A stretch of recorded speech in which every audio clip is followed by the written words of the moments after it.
Hello hi నమస్తే అండి. వంకాయ కర్రీ అండి. ఏంటి వంకాయ ఏంటి అనుకుంటున్నారా?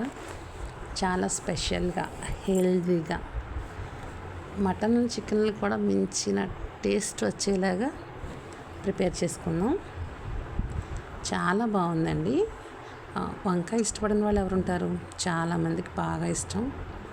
అది ఎంత చక్కగా వండుకుంటే ఇంకెంత టేస్ట్ని మనం తెప్పించుకోవచ్చు అనేది ఈ కర్రీలో చూద్దాం. చాలా బాగుందండి. ప్రిపరేషన్లోకి వెళ్ళిపోదాం, వచ్చేయండి.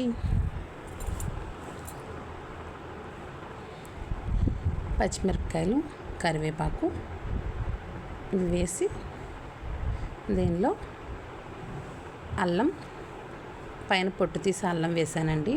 అలాగే వెల్లుల్లిపాయలు, ఒక స్పూన్ జీలకర్ర, ఇవన్నీ మిక్సీ వేసుకోవాలండి.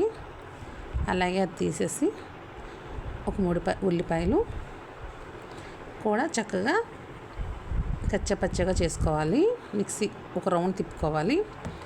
బాండీ పెట్టుకొని స్టవ్ వెలిగించి బాండీ పెట్టి తగినంత ఆయిల్ వేసుకుని ఇప్పుడు ఈ ఉల్లిపాయల మిశ్రమాన్ని వేసేసి ఫ్రై చేసుకోవాలండి. అలాగే సగం వేగిన తర్వాత మనం రెడీ చేసి ఉంచిన కరివేపాకు, పచ్చిమిర్చి ఈ పేస్ట్ని కూడా వేసేసి వేయించుకోవాలి.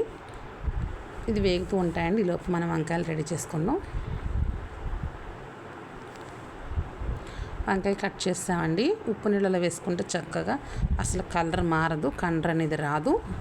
అన్నీ కట్ చేసిన తర్వాత ఫ్రై అయ్యే వాటిలో ఈ వంకాయ ముక్కలు వేసుకుని దానిలో ఉప్పు, పసుపు వేసుకోవాలండి. వేసుకుని ఒకసారి మొత్తం కలుపుకోవాలి.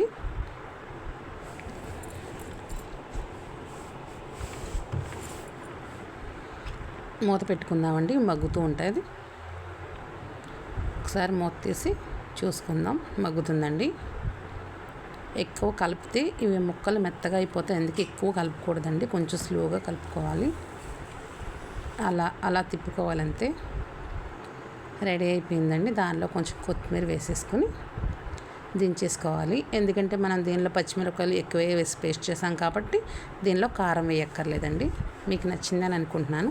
నచ్చితే లైక్ చేయండి, షేర్ చేయండి, సబ్స్క్రైబ్ చేయండి. వంకాయ ప్రియులు చాలామంది ఉంటారండి. నాకైతే చాలా ఇష్టం. నాకు నాన్ వెజ్ లేకపోయినా పర్వాలేదండి. హ్యాపీగా ఈ వంకాయ ఇప్పుడు గుత్తి వంకాయ పులుసు అలా చేస్తే హ్యాపీగా తినేస్తాను.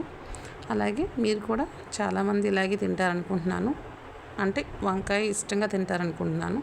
సబ్స్క్రైబ్ చేయండి కొత్త వాళ్ళు ప్లీజ్. Thank you, bye.